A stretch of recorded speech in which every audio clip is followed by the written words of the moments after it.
Hello dear audience, welcome to BitByte story. এবং আজকে আমরা নতুন একটা টপিকস নিয়ে কথা বলার চেষ্টা করব, সেটা হচ্ছে ইনফরমেশন ওয়ারফেয়ার বা তথ্যযুদ্ধ।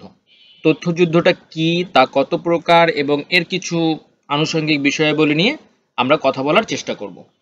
তো দেরি না করে চলুন শুরু করা যাক। আচ্ছা, বর্তমান সময়ে তো চতুর্দিকে একটা যুদ্ধ যুদ্ধ ভাব চলতেছে। Already Bharat Pakistan, Iran Israel, এদের মাঝখানে যুদ্ধ কিন্তু অলরেডি হয়েও গেছে। তো এটা হচ্ছে ফিজিক্যাল যুদ্ধ, যে সম্মুখ সমরের যুদ্ধ যেটা বলে সেটা। কিন্তু আরেকটা যুদ্ধ আছে যেটা প্রচন্ড ইম্পর্টেন্ট বর্তমান যুগে। এবং এই যে ফিজিক্যাল যুদ্ধ আমরা যেগুলো দেখছি, যে সম্মুখ সমর যেগুলো দেখছি, এগুলো কিন্তু এই যে যুদ্ধটা এবং এই যুদ্ধ করতে গেলে যে হাতিয়ার, সেই হাতিয়ারের উপর নির্ভর করেই কিন্তু এই ফিজিক্যাল যুদ্ধগুলো পরিচালিত হয়। তো আমি এতক্ষণ বলতেছিলাম যে এই যে যুদ্ধ, এই যুদ্ধটা আসলে কি? এই যুদ্ধটা হচ্ছে তথ্যযুদ্ধ বা ইনফরমেশন ওয়ারফেয়ার। মূলত দুটো দেশের মধ্যে বর্তমান সময়ে যখন কোনো যুদ্ধ সংঘটিত হয়, তখন যে দেশের কাছে যত বেশি ইনফরমেশন থাকে শত্রু সম্পর্কে, সেই দেশ কিন্তু তত বেশি বেনিফিশিয়ারি হয়। এটাই বর্তমানে ইনফরমেশন ওয়ারফেয়ারের মূল তত্ত্ব। তো ইনফরমেশন ওয়ারফেয়ার হচ্ছে যে কোনো একটি প্রতিষ্ঠান, কোনো একটি ব্যক্তি বা কোনো একটি দেশ তার শত্রুপক্ষকে মোকাবেলা করার জন্য তথ্য প্রযুক্তির মাধ্যমে যে যুদ্ধটা করে, সেটাই হচ্ছে ইনফরমেশন ওয়্যার। এটাকে সংক্ষেপে বলা হয় ইনফোওয়্যার বা ইনফরমেশন ওয়ারফেয়ার। মোদ্দা কথা হচ্ছে এটা তথ্যযুদ্ধ। মানে কেউ একটা বেশি তথ্য লাভ করতেছে, কেউ একটা কম তথ্য লাভ করতেছে, সেইখান থেকে কিছু দুর্বলতা বের হয়ে আসতেছে। এই দুর্বলতার উপর ডিপেন্ড করেই আক্রমণ পরিচালিত হচ্ছে, এবং এটা অবশ্যই ইনফরমেশন টেকনোলজি ব্যবহার করে। তো এই যুদ্ধে অস্ত্রগুলো কি? প্রধান অস্ত্রগুলো হচ্ছে virus, worms, Trojan horse, logic bomb, trapdoor, nanomachine, microbot, electronic jamming, penetration exploit, এবং এছাড়াও নতুন নতুন যত টুলস আছে, এই টুলসগুলো হচ্ছে এই যুদ্ধের হাতিয়ার। এই যুদ্ধে এই যে যে ভাইরাস, ওয়ার্ম, এগুলো কিন্তু বর্তমানে যে মিসাইল ক্ষেপণাস্ত্র, এর চেয়েও কিন্তু অনেক ডেঞ্জার আছে এগুলা। যদি কোনো একটা ইনফ্রাস্ট্রাকচারে এর মাধ্যমে আক্রমণ রচনা করা যায়, তবে সেই ইনফ্রাস্ট্রাকচার একেবারে ডেড হওয়ার সম্ভাবনাও কিন্তু আছে। যে ওই ইনফরমেশন মানে ওই ইনফ্রাস্ট্রাকচার থেকে আর কোনো বেনিফিট পাওয়া যাবে না। এক্ষেত্রে পরাজিত দেশের কিন্তু প্রচুর পরিমাণে ক্ষতি হয়, প্রচুর পরিমাণে ক্ষতি হয়। ইনফরমেশন ওয়ারফেয়ার আসলে কয় ভাগে বিভক্ত? মার্টিন সি লিবিক নামে একজন তথ্য প্রযুক্তিবিদ, উনি যেটা করেন, ইনফরমেশন ওয়ারফেয়ারকে কয়েকটা ভাগে ভাগ করেন। সেই ভাগগুলো হচ্ছে command and control warfare, intelligence based warfare, electronic warfare, psychological warfare, hacker warfare, economic warfare, cyber warfare. Okay, তাহলে চলুন আমরা এগুলোর একটু গভীরে যাই।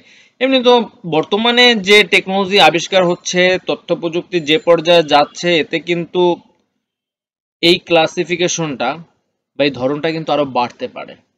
বাট বেসিক ধরন হচ্ছে মার্টিন সি লিভিক যে ভাগগুলোতে ভাগ করছেন এগুলাই, যে নির্দেশ ও নিয়ন্ত্রণমূলক তথ্যযুদ্ধ, জ্ঞানভিত্তিক তথ্যযুদ্ধ, ইলেকট্রনিক তথ্যযুদ্ধ, মনস্তাত্ত্বিক তথ্যযুদ্ধ, হ্যাকার যুদ্ধ, অর্থনৈতিক যুদ্ধ, সাইবার যুদ্ধ। এই যুদ্ধটা কিন্তু বর্তমানে খুব ইম্পর্টেন্ট, এটা একটু মনে রাখবেন। ওকে, আচ্ছা, নির্দেশ এবং নিয়ন্ত্রণমূলক তথ্যযুদ্ধ বা কমান্ড অ্যান্ড কন্ট্রোল ওয়ারফেয়ার, এই জিনিসটা আসলে কি? এই জিনিসটা হচ্ছে, এই জিনিসটা বলার আগে একটা কথা বলি, সেটা হচ্ছে সাইবার স্পেসে বা হ্যাকিং ওয়ার্ল্ডে একটা কথা আছে, সেটা হচ্ছে কম্প্রোমাইজ সিস্টেম। কম্প্রোমাইজ সিস্টেমটা বলতে বোঝায় যে সিস্টেমটা হ্যাক হয়ে গেছে। এই কম্প্রোমাইজ সিস্টেম যে একটা কম্পিউটার হবে তা কিন্তু না, একটা মানুষও কিন্তু কম্প্রোমাইজ সিস্টেমের মধ্যে পড়ে যায় অনেক সময়। কারণ মানুষের যদি টাকা খাওয়ানো হয় আর সে যদি শত্রুপক্ষের হয়ে কাজ করে, সে কিন্তু কম্প্রোমাইজ সিস্টেমই বলা চলে। কিন্তু মেশিনটা তো আর টাকা খাওয়ানো সম্ভব না। মেশিনের উপর যেটা করতে হয়, কমান্ড এবং কন্ট্রোল দিতে হয়, তখন সেই মেশিনটা কম্প্রোমাইজ সিস্টেম হিসেবে পরিগণিত হয়ে যায় বা পরিচিতি লাভ করে। এক্ষেত্রে একজন যোদ্ধা ইথিক্যাল হ্যাকারও হতে পারে, ব্ল্যাক হ্যাট হ্যাকারও হতে পারে, গ্রে হ্যাট হ্যাকারও হতে পারে। সে করে কি পুরো সিস্টেমের উপর তার কমান্ড করে এবং সিস্টেমের নিয়ন্ত্রণ নেয়। এই কমান্ড যে কোনো ভাইরাসের মাধ্যমে হতে পারে, বিভিন্ন ধরনের ম্যালিসিয়াস কোডের মাধ্যমে হতে পারে, সোশ্যাল ইঞ্জিনিয়ারিং এর মাধ্যমে হতে পারে, যে কোনো ভাবে হতে পারে, কিন্তু উনি করবে কি সিস্টেমটাকে কমান্ড করবে এবং সিস্টেমের নিয়ন্ত্রণ নিয়ে নিবে। দ্বিতীয়ত হচ্ছে জ্ঞান ভিত্তিক তথ্যযুদ্ধ বা ইন্টেলিজেন্স বেসড ওয়ারফেয়ার। সংক্ষেপে আমি যদি বলি তাহলে এটা হচ্ছে অনেকটা AI, artificial intelligence. Martin C Libicki বলেন, জ্ঞান বা বুদ্ধিভিত্তিক তথ্যযুদ্ধ হচ্ছে সেই সকল সিস্টেমের মধ্যকার যুদ্ধ যে সিস্টেমগুলির প্রস্তুত প্রণালী, সুরক্ষা এবং সিস্টেম বর্জনের জন্য পর্যাপ্ত জ্ঞান ব্যবহার করা হয়ে থাকে এবং এই জ্ঞান ভিত্তিক সিস্টেমগুলি প্রতিপক্ষকে নিয়ন্ত্রণের জন্য ব্যবহৃত হয়ে থাকে। জাস্ট এক কথায় এখানে কৃত্রিম বুদ্ধিমত্তার কথা বলা হয়েছে। বর্তমানে আর্টিফিশিয়াল ইন্টেলিজেন্স হচ্ছে অনেক রিচ, হিউজ, এবং এখানে যে স্ট্যাটিস্টিক্স, এখান থেকে যে দুর্বলতাগুলো আসে শত্রুপক্ষ সম্পর্কে, এবং দেখা গেল যে যে সিস্টেমগুলো ডেভেলপ করা হয় এআই বেসড, সেগুলো নিজেই ডিসিশন নিতে পারে যে কি ধরনের যুদ্ধ আমার পরিচালনা করতে হবে এবং এই যুদ্ধ পরিচালনা করার জন্য আমার কতটুকু তথ্য ব্যবহার করতে হবে। That's it. এটাই হচ্ছে জ্ঞানভিত্তিক তথ্যযুদ্ধ। ইলেকট্রনিক তথ্যযুদ্ধ। ইলেকট্রনিক তথ্যযুদ্ধের দুটো বেসিক জিনিস আছে, সেটা হচ্ছে রেডিও ইলেকট্রনিক এবং ক্রিপ্টোগ্রাফি। রেডিও ইলেকট্রনিক প্রযুক্তি সিস্টেমের তথ্য প্রযুক্তি ভিত্তিক অবকাঠামোকে আক্রমণ করে থাকে, অন্যদিকে ক্রিপ্টোগ্রাফিক প্রযুক্তি সিস্টেমের বিট এবং বাইট স্তরে আক্রমণ করে থাকে। আসলে মূলত দেখা যায় যে, ধরা যাক আমি একটা উদাহরণ দেই, যে এই যে মিসাইলগুলো দুই পক্ষ চালাচালি করছে, ইসরায়েল এবং ইরান, এবং তার আকাশেই এটা ধ্বংস করে দিছে। এখানে কিন্তু বিভিন্ন ধরনের প্রযুক্তি আছে, তার মধ্যে ইলেকট্রনিক প্রযুক্তিগুলোও কিন্তু আছে। দ্বিতীয়ত ক্রিপ্টোগ্রাফিক প্রযুক্তি মানে হচ্ছে, দেখা গেল ক্রিপ্টোগ্রাফিক প্রযুক্তিটা কখন লাগে, তখনই লাগে যখন দেখা গেল যে একেবারে কম্পিউটারে বিট বাইট স্তরে অ্যাটাক করতে হয়, যে বিট লেভেলে অ্যাটাক করার পর সিস্টেমটা কমান্ড এবং কন্ট্রোলের আওতাধীনে আসবে, তখন হচ্ছে ক্রিপ্টোগ্রাফিক প্রযুক্তি ব্যবহার করা হয়। এটাই হচ্ছে ইলেকট্রনিক যুদ্ধ। মানে ইলেকট্রনিক যুদ্ধে যেটা হয়, ইলেকট্রনিক যে সরঞ্জামগুলো আছে এবং ইলেকট্রিক্যাল যে সরঞ্জাম, ইলেকট্রনিক্স যে সরঞ্জাম, আইসি, সার্কিট বেস সরঞ্জাম, এগুলো ব্যাপকভাবে ব্যবহৃত হয়। মনস্তাত্ত্বিক যুদ্ধ, সাইকোলজিক্যাল ওয়ারফেয়ার, যেটা বর্তমানে প্রতিনিয়তই চলে। যেমন সোশ্যাল মিডিয়ায় কোনো মিথ্যা প্রচারণা করা, কোনো গুজব করা, কোনো ব্যাড ইনফ্লুয়েন্সার যদি একটা কথা বারবার বারবার বলতে থাকে, এগুলো কিন্তু মানুষের মধ্যে সাইকোলজিক্যাল ইফেক্ট ফেলে। এর ফলে দেখা গেল যে বিভিন্ন দুর্ঘটনা ঘটে যায়। দেখা গেল আসলে জিনিসটা ঘটেই নাই, কিন্তু সোশ্যাল মিডিয়ায় এমনভাবে সেটা ছড়ানো হয়েছে যে একটা রিয়েল ওয়ার্ল্ডে একটা বিশাল দুর্ঘটনা, খুনাখুনি, মারামারি, হানাহানি হয়ে যায়। এটা হচ্ছে মনস্তাত্ত্বিক যুদ্ধ, এটা কিন্তু ব্যাপকভাবে চলতেছে। হ্যাকার যুদ্ধ, বিভিন্ন হ্যাকার, এক বা একাধিক হ্যাকার হতে পারে, ইথিক্যাল হ্যাকার হতে পারে, গ্রে হ্যাট, ব্ল্যাক হ্যাট, স্পাইকিডি, যারাই হোক না কেন, তারা হচ্ছে এই যুদ্ধে জড়ায় পড়ে। এই পক্ষ একটা সিস্টেমকে ডাউন করে তো ওই পক্ষ আরেকটা সিস্টেমকে ডাউন করে। অনেক সময় দেখা যায় যে বাংলাদেশে হ্যাকাররা ইন্ডিয়ার হ্যাকারদের ওয়েবসাইট একদম ডাউন করে দিছে। আবার দেখা গেল টার্কিশ হ্যাকাররা অনেক সময় দেখা গেল যে রাশিয়ান বিভিন্ন ওয়েবসাইট ডাউন করে দিছে, ইউক্রেনের বিভিন্ন ওয়েবসাইট ডাউন করে দিছে। এগুলো কিন্তু অন কাইন্ড অফ হ্যাকার যুদ্ধ। তো হ্যাকার যুদ্ধে মূলত কি কি হয়? সিস্টেম বন্ধ করে ফেলা, ভুল উপাত্ত প্রক্রিয়া করা, তথ্য চুরি করা, সার্ভিস চুরি করা, অগোচরে সিস্টেমের পর্যবেক্ষণ, মিথ্যা বার্তা, উপাত্তে অবৈধ অনুপ্রবেশ। That's it. এখন এখানে কি কি ব্যবহৃত হয় হ্যাকার ওয়ারফেয়ারে? ওই যে virus, logic bomb, trojan horse, sniper ইত্যাদি ইত্যাদি, লেটেস্ট ধরনের যত ধরনের সফটওয়্যার আছে, টুলস আছে, সেগুলো সবকিছু এখানে ব্যবহৃত হয়। আচ্ছা, এই অর্থনৈতিক যুদ্ধ যেটা বলছিলাম যে অর্থনৈতিক ইকোনমিক ওয়েলফেয়ার, এটা কিন্তু বর্তমানে ব্যাপক ডিমান্ড। এক্ষেত্রে যেটা হয় সেটা হচ্ছে যে কোনো একটা প্রতিষ্ঠানের ইকোনমিক্যাল যে ডাটা, সেটা চুরি করা হয়। সেটা ইলেকট্রনিক মাধ্যমে হতে পারে, সেটা নন ইলেকট্রনিক মাধ্যমে হতে পারে, যে কোনোভাবেই সেটা হতে পারে, কিন্তু ওই ডাটাগুলো চুরি করা হয়। এই ডাটাগুলো অ্যানালাইসিস করে প্রতিপক্ষ বিভিন্ন ধরনের অ্যাকশন নিয়ে থাকে। এটাই হচ্ছে ইকোনমিক্স ওয়ারফেয়ার। নেক্সট, সাইবার যুদ্ধ বা সাইবার ওয়ারফেয়ার। এক্ষেত্রে যারা ভূমিকা পালন করে তারা হচ্ছে ইনফরমেশন টেরোরিজম, তথ্য সন্ত্রাস, সিমেন্টিক আক্রমণ হয়। সিমেন্টিক আক্রমণ হচ্ছে অনেকটা হ্যাকার যুদ্ধের মতো, কিন্তু এখানে সিস্টেমের কোনো ক্ষতি হবে না, একদম সিস্টেম যেভাবে আছে সেভাবেই থাকবে। যারা সিস্টেম ব্যবহার করে তারা বুঝতেই পারবে না যে এখানে আসলে কি ধরনের অ্যাটাক হয়েছে।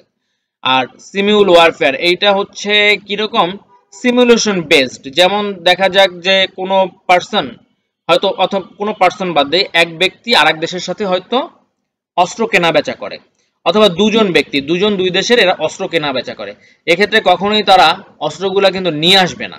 এরা যেটা করবে, একটা সিমুলেশন মডেল তৈরি করবে, সেই মডেলের মাধ্যমে দেখাবে যে আমার এই ওয়েপনটার স্ট্রেংথ এত, এটা এইভাবে কাজ করে, ইত্যাদি ইত্যাদি, হ্যান ত্যান সবকিছু। যখন দুই পক্ষ এগ্রি করবে তখন হয়তো কোনো একটা নির্জন স্থানে যে সেটার একটা মহড়া হবে। এটাই এটাই হচ্ছে সিমুলেশন ওয়ারফেয়ার। তো এতক্ষণ তো আমরা ওয়ারফেয়ারের অনেকগুলো ভাগ সম্পর্কে জানলাম। এবার ওয়ারফেয়ারের বিভিন্ন ধরন সম্পর্কে আমরা জানছি। এবার আমরা ওয়ারফেয়ারের দুইটা ভাগে ভাগ করছি, সেই ভাগ দুইটা সম্পর্কে জানবো। একটা হচ্ছে ডিফেন্সিভ ওয়ারফেয়ার, আর একটা হচ্ছে অফেন্সিভ ওয়ারফেয়ার। ডিফেন্সিভ হচ্ছে আত্মরক্ষামূলক, অর্থাৎ নিজেকে রক্ষার জন্য যে যুদ্ধটা করতে হয় সেটা হচ্ছে ডিফেন্সিভ ওয়ারফেয়ার। আর আক্রমণাত্মক হচ্ছে প্রতিপক্ষকে আক্রমণ করার জন্য, প্রতিপক্ষের ক্ষতি সাধন করার জন্য যে ওয়ারফেয়ারটা, যে যুদ্ধ পরিচালিত হয় সেটা হচ্ছে অফেন্সিভ ওয়ারফেয়ার। ওকে, তো আমরা এখানে একটা মডেল দেখি। ডিফেন্সিভ ওয়ারফেয়ারের মডেল হচ্ছে এরকম, আর এটা হচ্ছে অফেন্সিভ ওয়ারফেয়ারের মডেল হচ্ছে এরকম। আর দুই ওয়ারফেয়ারের মাঝখানে আছে কি ইন্টারনেট, এবং এবং প্রবেশপথে আছে ইনফরমেশন সিকিউরিটি। ওকে, এটা হচ্ছে block diagram of information warfare. তাহলে আমরা আজকে কি কি জানলাম? আমরা যে জিনিসটা জানলাম সেটা হচ্ছে তথ্যযুদ্ধ হচ্ছে 1 2 3 4 5 6 7 প্রকার। এটা হচ্ছে বেসিক 7 প্রকার, কিন্তু নিত্য নতুন ভাবে এটা ক্লাসিফিকেশন হতেই পারে, বিভিন্ন ধরন তৈরি হতে পারে। তার মধ্যে আছে নির্দেশ এবং নিয়ন্ত্রণমূলক তথ্যযুদ্ধ, জ্ঞানভিত্তিক তথ্যযুদ্ধ, ইলেকট্রনিক যুদ্ধ, মনস্তাত্ত্বিক যুদ্ধ, হ্যাকার যুদ্ধ, অর্থনৈতিক যুদ্ধ, সাইবার যুদ্ধ। ওকে, এবং এই প্রতিটা যুদ্ধই হয় কিন্তু সাইবার স্পেসে, এবং সেটা কি কেন্দ্র করে হয়? ইনফরমেশনকে কেন্দ্র করে হয়। যার কাছে যত বেশি ইনফরমেশন আছে সে বর্তমানে ততই ধনী, ততই শক্তিশালী। ওকে, এটাই হচ্ছে আজকে আলোচনার আমাদের মূল প্রতিপাদ্য। তো আজ এ পর্যন্তই। ইনফরমেশন ওয়্যার সম্পর্কে যদি আরো বেশি জানার ইচ্ছা থাকে তাহলে অবশ্যই ethical hacking and counter measures version 11 professional সিরিজটা দেখতে হবে। এছাড়া সিএসএসপির বিভিন্ন বই আছে, সিসার বিভিন্ন বই আছে, প্লাস ইথিক্যাল হ্যাকিং এর যে ভার্সন 12 আছে সেটাও দেখতে হবে আপনাদেরকে, যদি আরো বেশি জানতে চান। আমি জাস্ট বেসিকটা আপনাদেরকে জানাই দিলাম। তো আজ এ পর্যন্তই, ভালো থাকবেন। আসসালামু আলাইকুম।